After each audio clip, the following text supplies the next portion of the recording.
Namaste. Welcome to Satsang this evening here in the UK.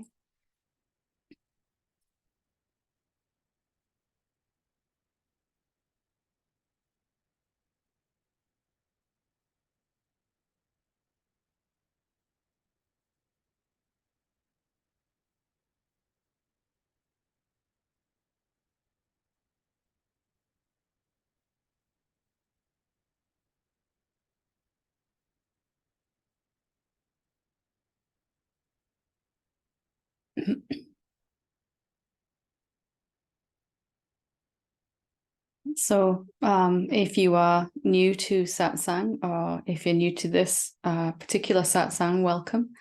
And glad to have you here. Satsang is from Sanskrit, and it translates loosely into sitting together in truth, gathering in the truth to recognize perhaps the highest thing that any human being can achieve or recognize is that recognition of our essential nature, who we really are, who we are beyond this mind and body, that part of us that is eternal and was never born and will never die.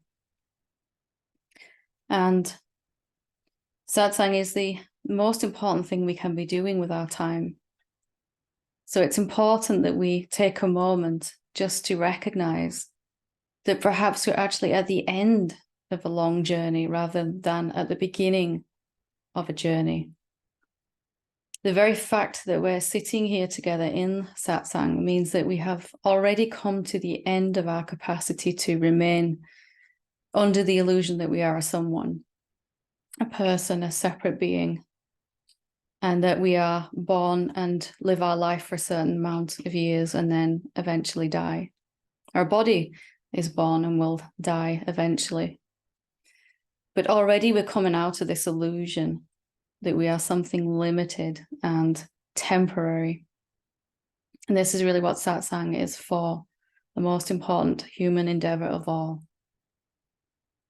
And never has it been more important than it is right now for us to wake up to the truth of who we are and to start to treat each other differently and treat our planet differently as well. So you're in the right place at the right time. And your awakening is already progressing. The satsang is not going to cause an awakening. It's evidence that awakening is already unfolding. And it's important to remember that, because then you can relax as we're talking, as we're going through whatever we discuss here this evening.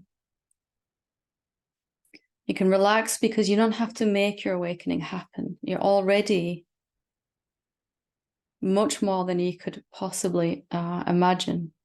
There is only one of us here, and it's experiencing itself through all of these forms and species, through all of these bodies here gathered together in satsang today, to recognize itself as being beyond even the mind, inclusive of the mind and body, but also something that's never been touched by any illness, any death, any disease, any poverty, any lack.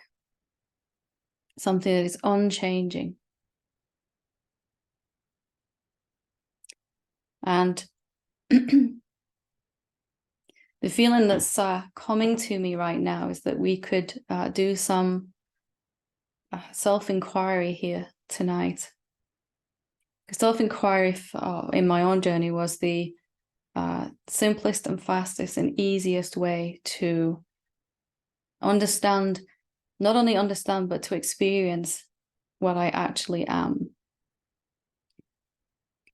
And only when we experience it are we going to actually feel some kind of shift inside. Our mind likes to think about the truth, but really we're gathered here to directly experience the truth. We don't want to believe about the truth. We want to experience it for ourselves. And then it's not something that we've just read in a book or heard someone say. It's something we're experiencing directly. So let's do some self-inquiry. Inquiry is perhaps simpler than we have thought it to be. It's simply a looking, an inquiry, not with the mind, not a thought process, but a looking to see who and what we actually are. So let's use this question. I've used it before, but let's go with this question, where am I? We are in our community, our Sangha community, we're really working with this question this month. So it would be good to use this question, where am I? I'm just going to guide you through the process.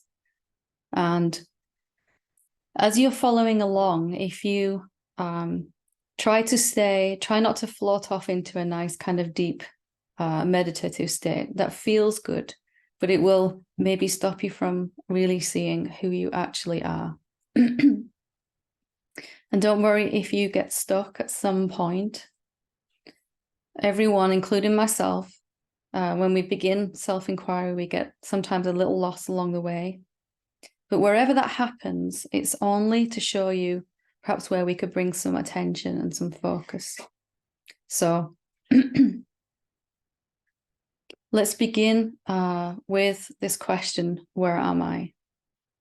So it may be a strange question if you haven't worked with it before. And just doing your best to stay with me, trying to apply what I'm saying, but not worrying if you can't. The act or the process or the question of self-inquiry is more important than any particular answers you might get. We're not needing an epiphany to happen either.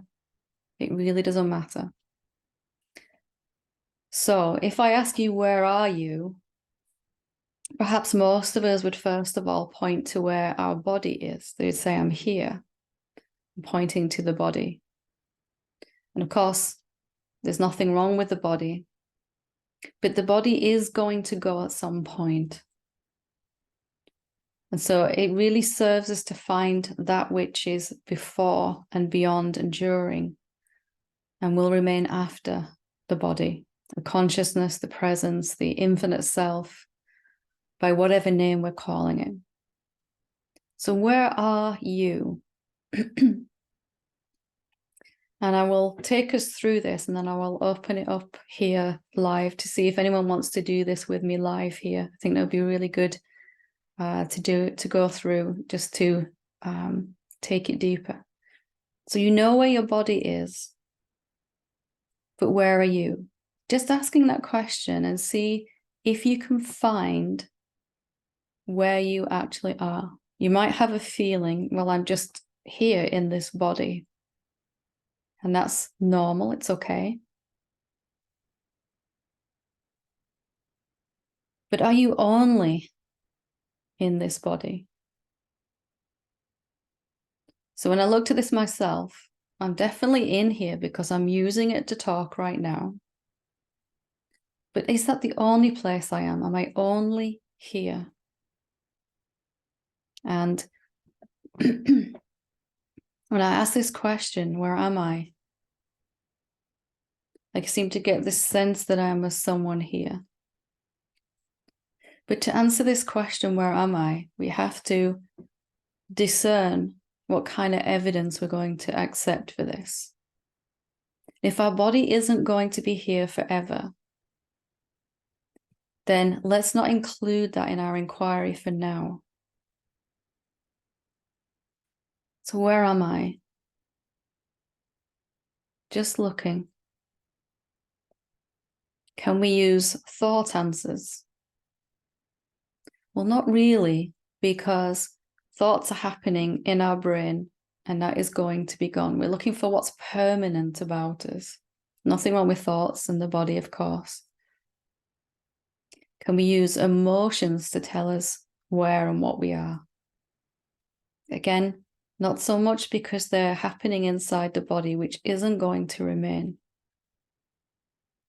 Even our sense perception, our sight and our hearing, our taste, all of the senses, they're equally temporary, just like the mind is, and the emotions. So just for a moment, asking this question, where am I? When I don't reference my body, when I don't reference my mind.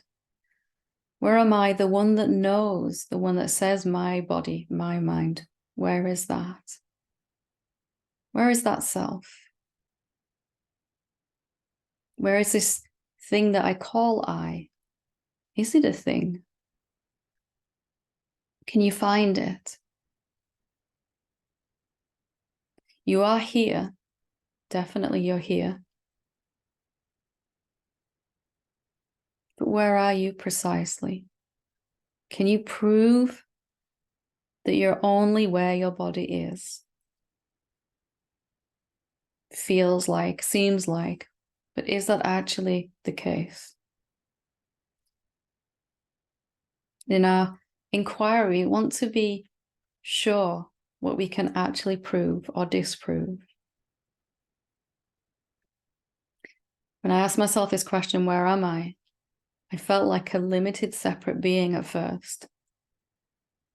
But it was a feeling, it seems to be a sense, and I didn't really have any proof. When I actually looked, I couldn't prove that that's the only place I am. I'm just here.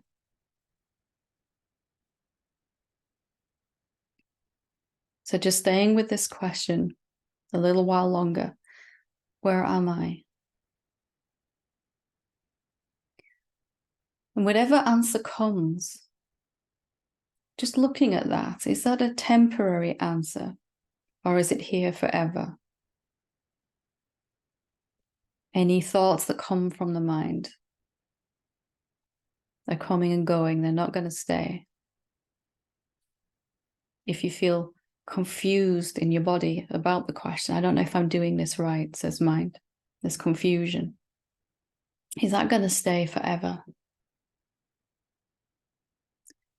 If there's sense perception going on, I'm here because I can see through my eyes. But these eyes won't be here forever either. If some fear comes up, is that going to be here forever?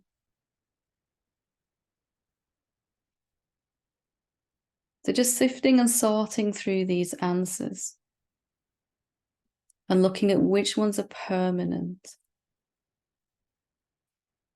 Where are you? Where are you not? Again, just doing your best to follow along. You don't have to work hard at this. It's enough to just listen to this and try to apply what's being said. It's not really that important that you actually succeed.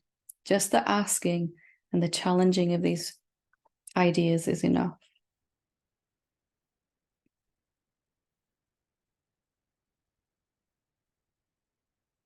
So where are you? Are you a something? Or are you not a thing? If you are a something, then you have a location, a place in time and space where you exist. Your body is a thing, and you can say where it is. But can you do that with you? I can say my body's here, sitting in this chair. I can see it, I can feel it. It has a size and a shape. But what about me? Do I have a size and a shape? Can I point to myself in a particular place?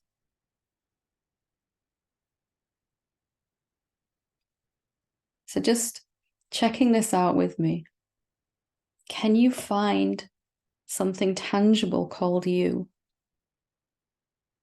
You are here, but maybe not in the way that you have previously thought.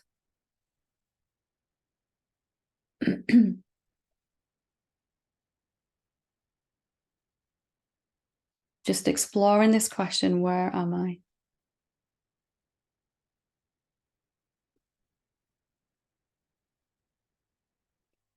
So probably the best way to illustrate this is if anyone is brave enough to do this here with me live on this session.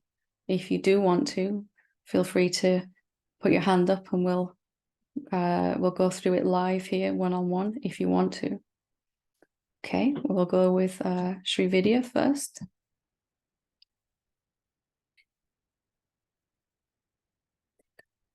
You're still muted there. There we go. How are you doing? I'm good, thank you, thank you. So what happens when you ask this question, where am I?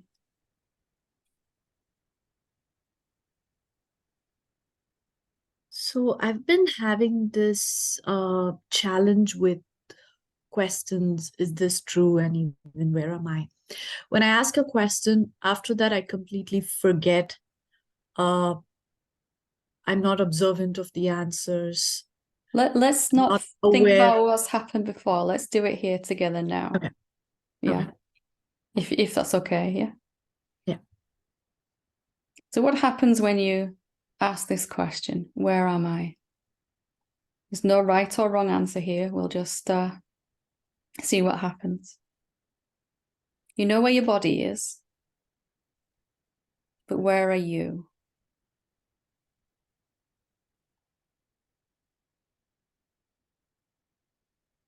It's just space. Just space. And where is that space that you are?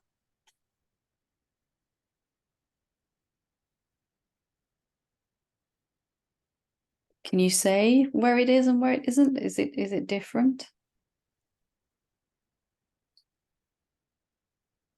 I know this is probably because of my body, but I'm not able to see the entire space or the depth of it. But at this point, I can see only up to here, to my peripheral. So the space, and you're doing really, really well, being very brave to do this live with me. Well done. So the space itself, is it intangible or tangible?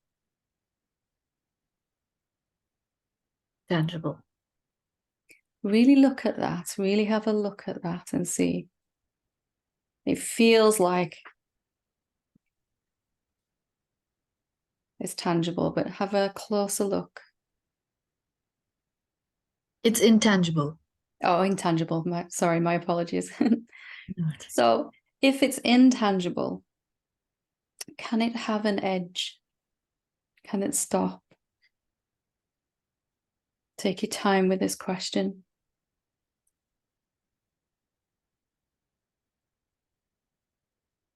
What would cause it to stop?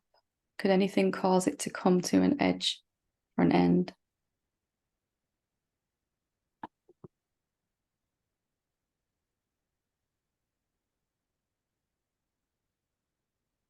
Shouldn't, because I can hear sounds from a very far distance when I'm sitting here, which means it's maybe I'm not able to perceive it, but it's in a wider space. In anything, if we take the space in this room as an example, can I chop it in half? Can I cause it to end? If it's not a thing at all, where would it stop?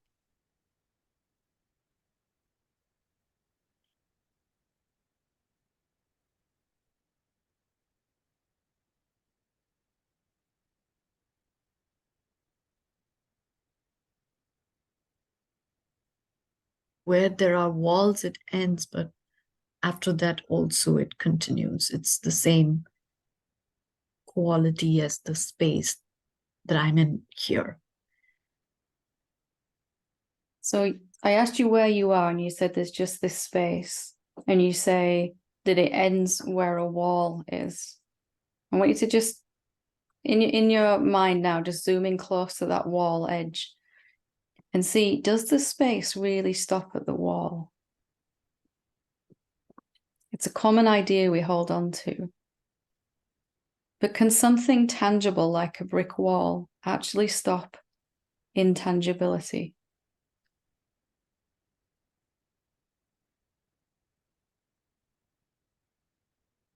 Again, take your time with this.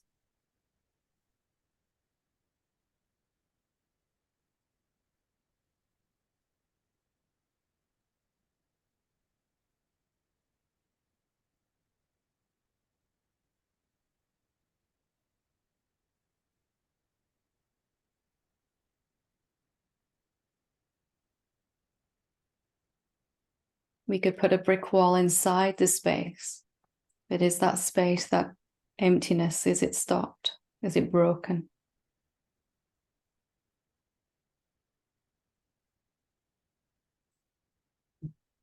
Feels like that, but Feels like it, right? We believe that. yeah. So I'm going to ask you again then, where are you? If you don't even stop at the walls,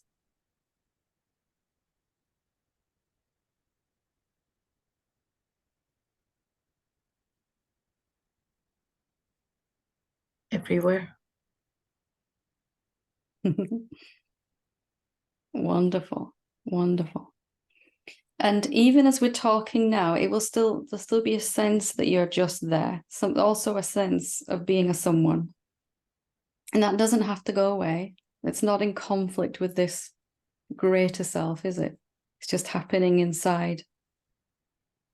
But what we can actually look and experience when you've looked, there's something about you that just doesn't have any edges at all. Because there's nothing that could be in the space that would cause it to stop. How could I separate two bits of space? Intangibility, you just can't do that. So does it reach right here then to this body? Do you reach right here to this body sitting here?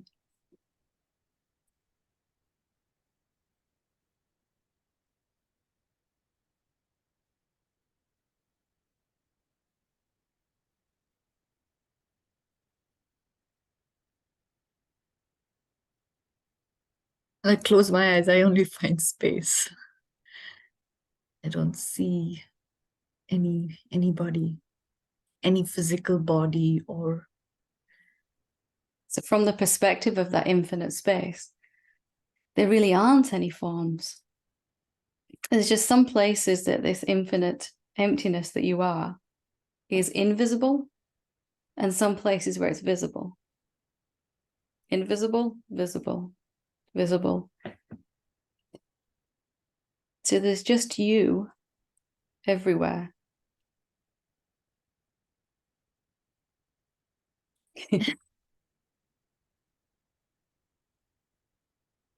but it's so the belief is so strong that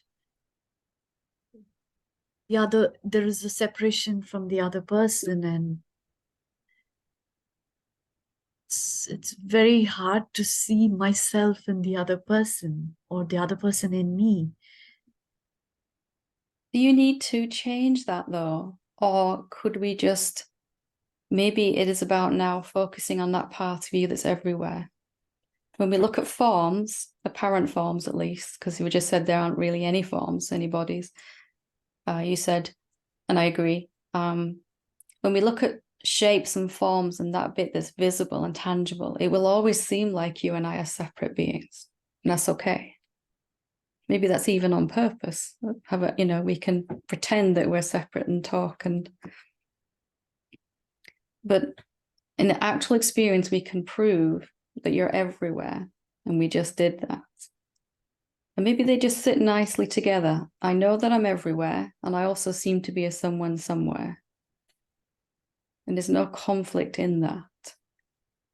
There's just a nice contrast. You don't have to get rid of that. Yeah. You feel the peace in that.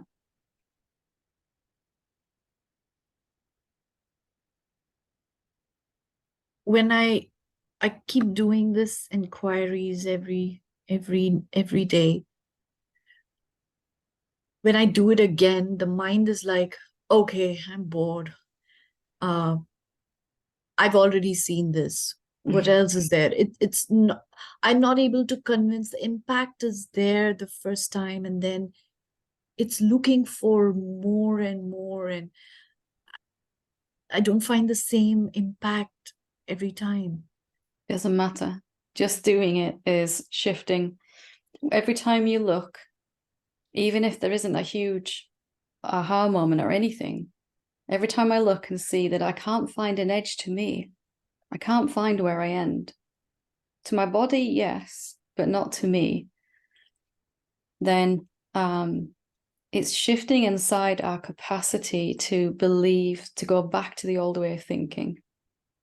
Your mind will never understand this. Can your mind perceive this emptiness that you are? Have a look, and can it understand what you're seeing here?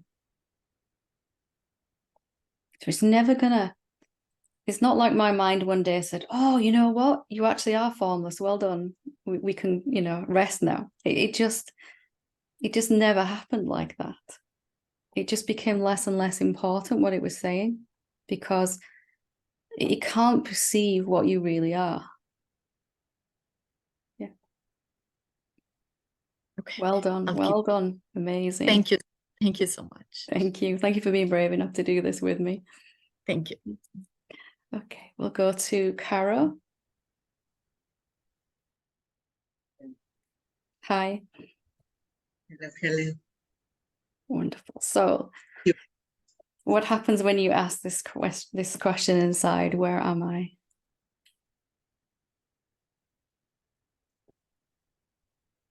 What I am conscious is that there is something always conscious about that. And Like, where is that consciousness? I cannot find, but for me, it's easy to identify it when I am with the closed eyes. So it's here, the consciousness is here, and you can't find it. It is here, so we can find it, but maybe not as a thing. You can't say, oh, the consciousness is over there or over here. It's not like that, is it? You can say your body is in a particular place, but can you do that with consciousness?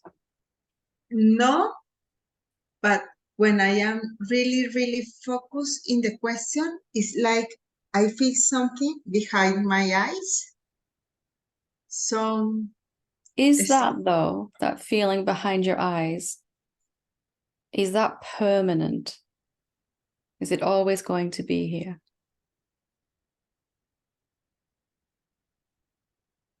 Can you notice that feeling in deep sleep? no, not in deep sleep, but when I am looking for the question, yes. I don't know why. So let's leave that answer because it's not permanent, right? We can't experience it in deep sleep, can't experience it without a body. It's not wrong. We're just going to put it to one side because it's a temporary answer. So let's go back to this consciousness. And what can you tell me about it?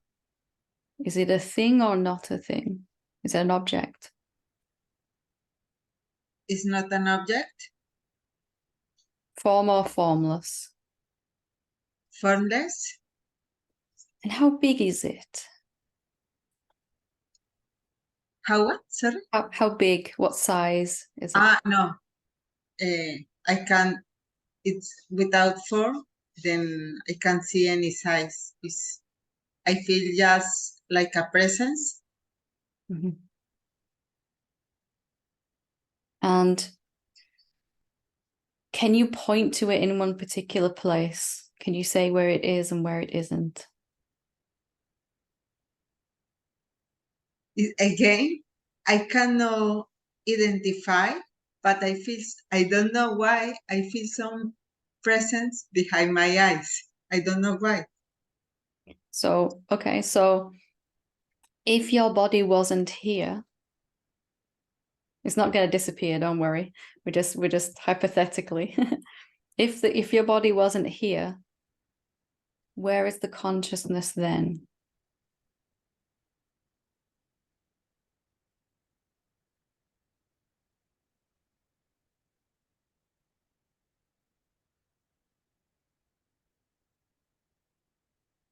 It's no location. No location, yeah. And yet still very much here, very present. Let me ask you this then. Excuse me. Is this consciousness affected by thoughts? No. Is it suffering?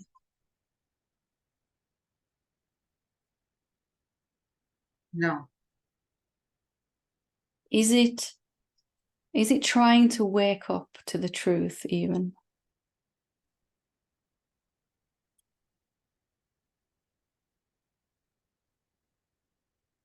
No. Wonderful. Does it have any karmic patterns that it needs to solve?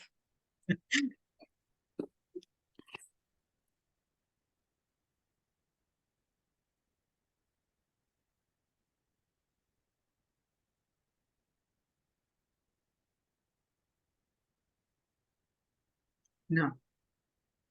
Does it have anything it needs to do? It's completely neutral. It's no wow, down. It's It just is. Yeah.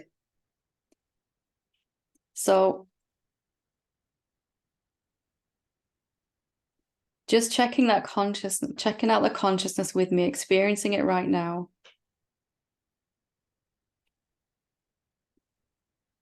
And does it need the body? Does it need a human body? Does it depend upon your body?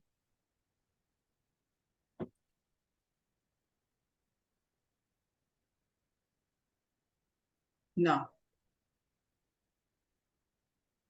Still be here when the body's gone? When I die? Yeah, when the body dies. Yes.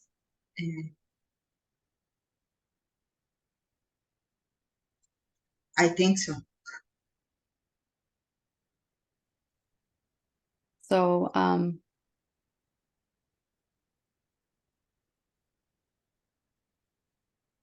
let's just check out if there is what do you have to do to be this? To be this consciousness? Is there anything you have to do to be it?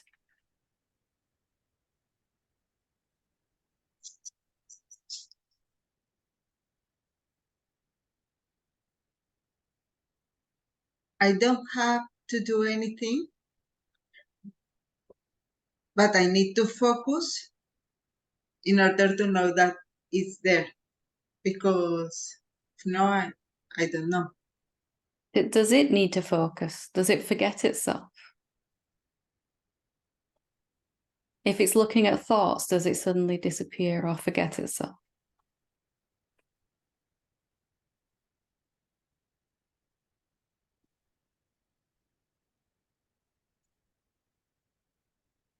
Does it, let me perhaps phrase that clearer. Does it matter to the consciousness where your attention is? If it's on thoughts or on itself, does it matter? Okay. No, but I have one question. What is conscious about this conscious? You tell me, how are you seeing this consciousness? How are you recognizing it? Are you using your eyes, your physical eyes? No, it's something that you already know, but And how do you know? How do you see something that's invisible? How do you know it's there if it's invisible and intangible? it's for me it's like I feel like a presence, some presence. And is this I that feels the presence different to the presence? You say, I know it's there, I feel it. What is this I?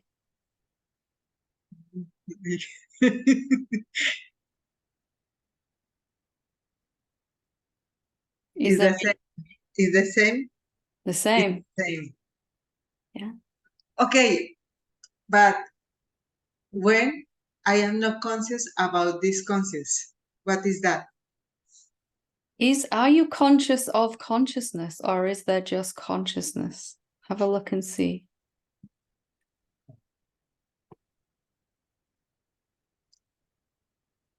Is there a you who's conscious of the consciousness, or is there just consciousness?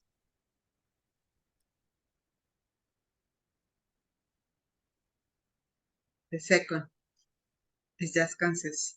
It's just recognizing itself then, isn't it? you, the consciousness, recognizing yourself as consciousness. Yes. So hanging out there, checking that out, seeing it again and again and again until it becomes so obvious, so clear. Yeah. Wow. Well done. Well done. Thank you. Thank you. Okay, we'll go to Ashani. Hope I said that right. Hi. Hello. Hi. Hi. So what happens when you ask this question, where am I? Let's have a explore. Feeling that I am what where my attention is going. If my attention is going to this in the body, that I am the body. If my attention is going to the space, I am the space. So it feels like I am where my attention is going. Okay, that's a good place to start. So can you be, let me phrase that differently. Can you perceive your attention? Are you the attention, or are you aware of attention moving?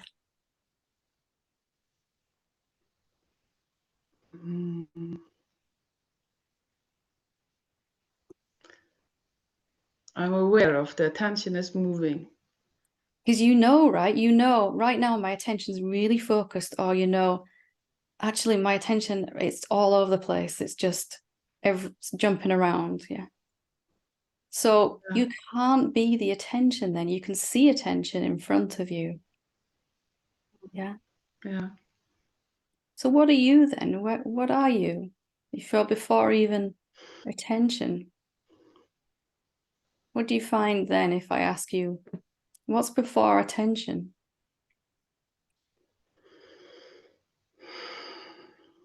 You're doing really well, doing amazing.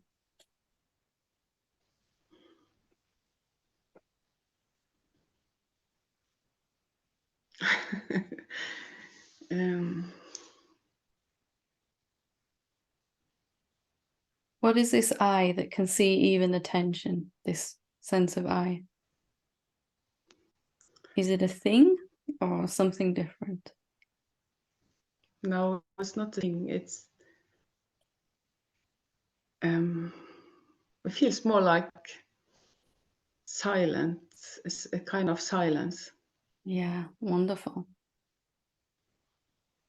And has this silence just shown up now because we're looking for it, or was it always there?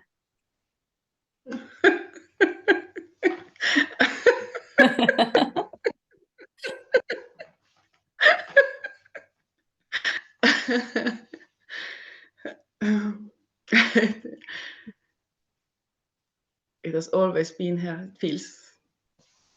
Yeah. Maybe it's recognizing it's always been here for the first time, but nonetheless, it has always been here. Yeah, exactly. Yeah. Can we go a little further? Can we go a little? Yeah. This you, this silence, is it suffering? No. Very clear. And is it on a journey? Yeah. No. No. Is it affected by the mind?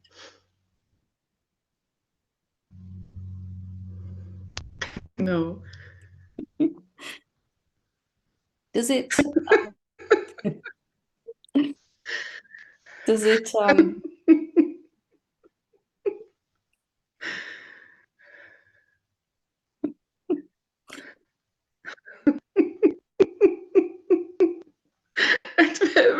Everything feels like a joke, but it's okay. It's okay. It's very, very good. Very good. Enjoy it.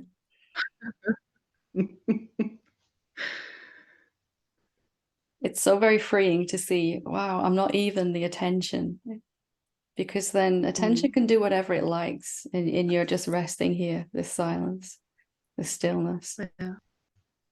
Mm. What Yeah. It what feels work beautiful. do you have to do now? What remains for you to do now then? Laugh. Oh, I love that. I love that.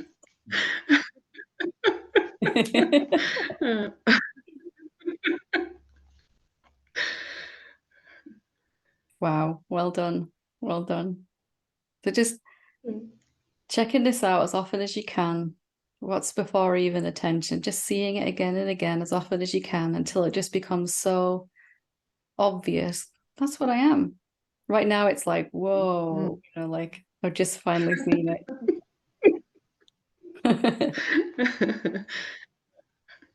Thank you. Well done, well done. you. Thank you. Okay, we'll take Elaine, last but not least. Then I'll see if I've got a quick moment to read an email question. Hi, Elaine. Hi, Helen. Hi. It seems ridiculous for me to say this after laughing with Ashani, but I'm in a bad mood. And so I'm Okay. taking the opportunity to work with you, you know, because moods happen, and then I'm separate from. Can you prove that you're in a bad mood? There is a bad mood, but can you prove to me that you're in a bad mood? Let's be really clear here. Right. What concrete evidence can you give me Um, that you're in a bad mood?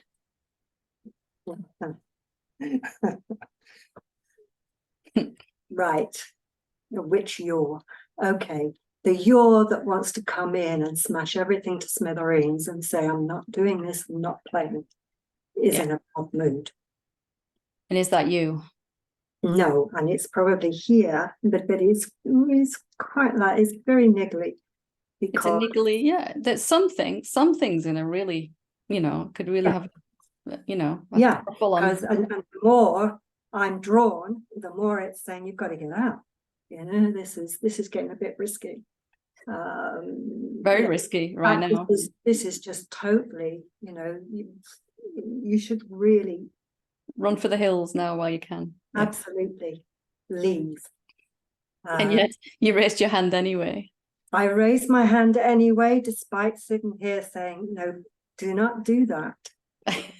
You're always doing this, and then you get into trouble. You know, don't. Did you, so are you in a bad mood then? There's some feeling in the body, that much that we could call grumpiness or irritability or whatever we're going to call it. We're not denying that. There's some frequency going on in the body. Yeah. That's that much we both agree. Yeah. But are you in a bad mood?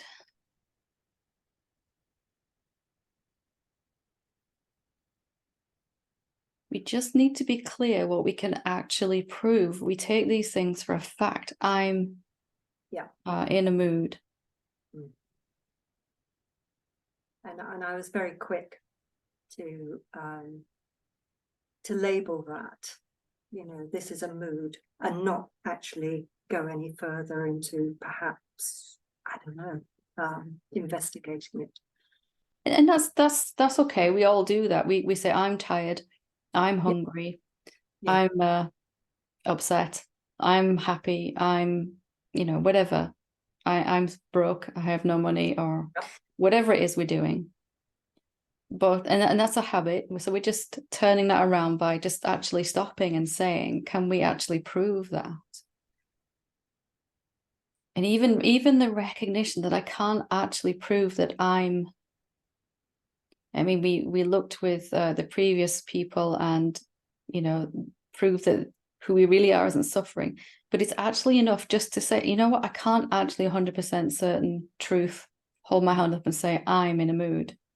I can't really say that with conviction anymore, 100%. Even that begins to feel different in the body then. Like I might be making that bit up. Yeah. Yeah. So, yes, I could say there is a bad mood. Yeah. Definitely. I can say that. And it's calling. Calling. It is calling. But try to make it go away, or try to change it. You won't be able to, because it's not happening to you. Okay, yeah. Yeah, okay. Now there's a kind of image of a cloud, a black cloud. Black cloud floating past in the sky. So? Okay. Well, no, it was hanging around my head, but okay. Well, okay, It's hanging right. around your head. Yeah. But is it hanging around your head? Or is it hanging around a head? Okay. Right. We're dancing again, huh? Yeah. Okay. Yeah, I think Can that's you see the tendency to identify with the body? Whatever's happening to the body is happening to me. That's the assumption we make. Or is it happening in you? The body's in you. Whatever's happening is happening in me, not to me. We're not denying it's happening, of course. We're not gonna, we don't need to. We just need to be clear. I can't be certain. In fact, when I really try to find out if it's happening to me, it starts to lift and shift anyway. Maybe it's my idea that it was happening to me, that I'm in a mood that keeps it hanging around like Velcro. Yeah. Flypaper. Yes, I'm just holding that down. Near the body, at least. Yeah, near the body, the With head. this. Yes, Yeah. let's wear it like a bonnet hat. What happens if we just play with this recognition that I can't actually prove it's happening to me? Can you prove it's happening to you? No, I think I'm going to take on a Shani's. It's a big joke. No, it's just. Do you need to do anything about it then from there? No, I don't. If the body's feeling grumpy, let it be grumpy. Just see how long it lasts like that. Yeah.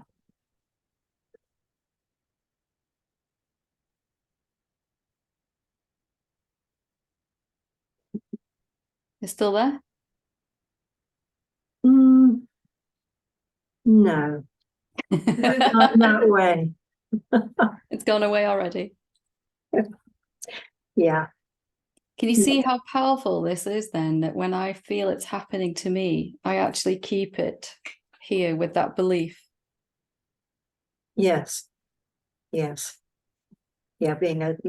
wanting to hang on to some belief. Just to keep hold of what I think is me. Yeah. But is it so terrible when you let go of it and it disappears? Is that so bad? No, it's quite a relief. So you might want to try that more often then, just saying. Just kind of, am I really sure? It's just a very well-grooved habit, isn't it? This is happening to me. I'm scared. Well, actually, there's fear. Yeah. Can I prove I'm scared? And a whole different thing happens then. Or there's guilt, but can I prove that I feel guilty? Yeah. Whole different thing then. Stubbornness. Yep, that too. Yeah. Irritability, restlessness, apathy, despair. I've tried all these out. Okay, right. Yeah, I feel there's a stubbornness. I think that's probably what the mood. The lower vibrational things, when you actually accept and admit it's happening in me, not to me, they go away. The higher vibrational things, peace, joy, bliss, when you accept I'm not blissed out, there is bliss, then they actually stay. It's the clinging on that is doing this push-pull thing. And you should mention vibrational. That came up, I think, in a Sangha or something about vibrational thoughts, and the lower and the higher. And there was a question in me as to whether that matters, the lower and the higher, if it's all vibration.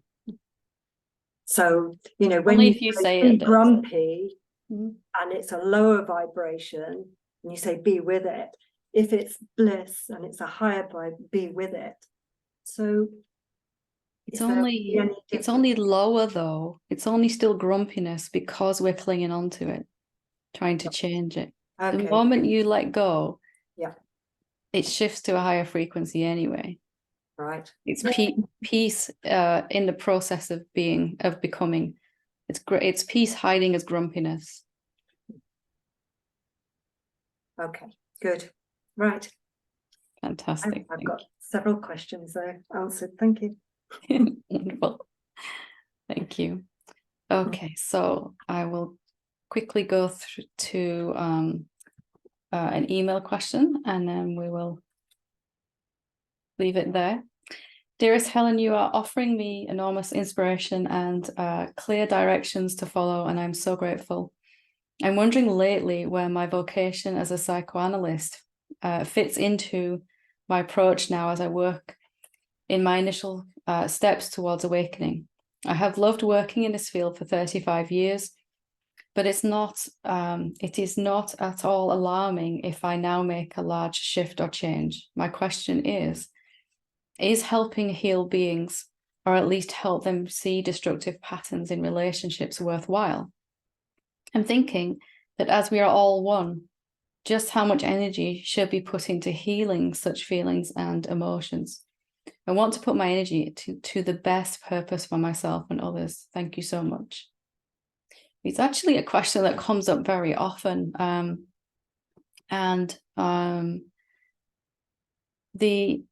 If we're all honest, then none of us would be sat here in satsang if we hadn't done at least some of this work, if we hadn't pulled apart some of these thought structures.